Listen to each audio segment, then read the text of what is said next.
एक शांत से घर में रहने वाली एक माँ हर दिन अपने छोटे बेटे के लिए बड़े प्यार और जिम्मेदारी के साथ ताज़ा और पौष्टिक खाना तैयार करती थी।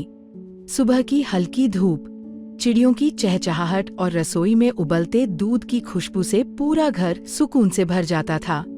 वह ताज़े फल काटती, हरी सब्जियां बनाती, बादाम भिगोती, घर का बना दही और घी परोसती और हमेशा कहती, शुद्ध खाना ही असली ताकत देता है। बेटा मुस्कुराकर सब खा लेता, लेकिन धीरे धीरे सब बदलने लगा। बेटा कमजोर पड़ने लगा, उसकी आंखों की चमक फीकी हो गई, बार बार पेट दर्द, उल्टी और थकान ने उसे घेर लिया। घर का सुकून चिंता में बदल गया। डॉक्टर के पास कई बार जाने के बाद भी कोई साफ कारण नहीं मिला। बस एक बात बार बार सुनाई दी, आजकल खाने में मिलावट बहुत आम हो गई है। यहीं से माँ की सोच बदल गई। उसने हर चीज को ध्यान से परखना शुरू किया। दूध का रंग, मसालों की खुशबू, फलों की चमक, पैकेट की जानकारी। एक दिन उसे समझ आया कि दूध पीने के बाद ही बेटे की तबीयत ज्यादा बिगड़ती है। शक यकीन में बदल गया। जब वह दूध वाले के पास पहुंची तो सच्चाई ने उसे अंदर तक हिला दिया। दूध में पानी और केमिकल मिलाकर बेचा जा रहा था। उस दिन उसे समझ आया कि जो चीज वह सबसे शुद्ध मान रही थी, वही धीरे धीरे जहर बन रही थी।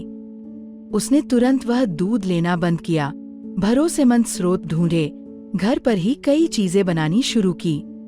धीरे धीरे बेटे की सेहत सुधरने लगी, उसकी मुस्कान लौट आई और घर में फिर से खुशियां आने लगी। लेकिन इस अनुभव ने माँ को बदल दिया। उसने समझ लिया कि ये सिर्फ उसके घर की बात नहीं है। आज भारत में खाने की गुणवत्ता एक गंभीर समस्या बन चुकी है। कहीं मिलावट, कहीं घटिया सामग्री, तो कहीं लापरवाही। आम इंसान अक्सर बिना जाने रोज ऐसे ही खाने का सेवन कर रहा है, जिसका असर धीरे धीरे शरीर पर पड़ता है। दुनिया के कई विकसित देशों में खाने की गुणवत्ता पर बहुत सख्त नियंत्रण होता है। हर उत्पाद का पता लगाना, नियमित लैब जांच और कानून का सख्ती से पालन। वहाँ मिलावट के मामले कम इसलिए होते हैं क्योंकि नियम तोड़ने पर तुरंत भारी जुर्माना, लाइसेंस रद्द और कानूनी कार्रवाई होती है। इसके विपरीत भारत में कानून तो मौजूद हैं, लेकिन उनका पालन हर जगह एक समान और सख्ती से नहीं हो पाता।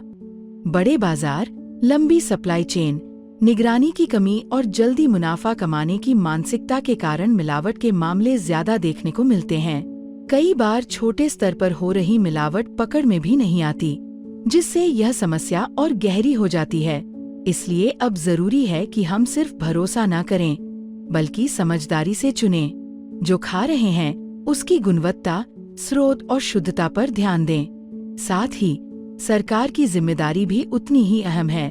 बाजार में खाने की चीजों की नियमित और सख्त जांच होनी चाहिए। मिलावट करने वालों के खिलाफ कड़ी सजा दी जानी चाहिए। अचानक छापेमारी बढ़ाई जानी चाहिए और लोगों को जागरूक करने के लिए लगातार अभियान चलाए जाने चाहिए। क्योंकि अच्छी सेहत सिर्फ अच्छे इरादों से नहीं, बल्कि सुरक्षित और गुणवत्तापूर्ण खाने से बनती है। और जब तक जनता की जागरूकता और सरकार की सख्ती साथ नहीं आएगी, तब तक ये समस्या किसी एक घर की नहीं, पूरे समाज की बनी रहेगी।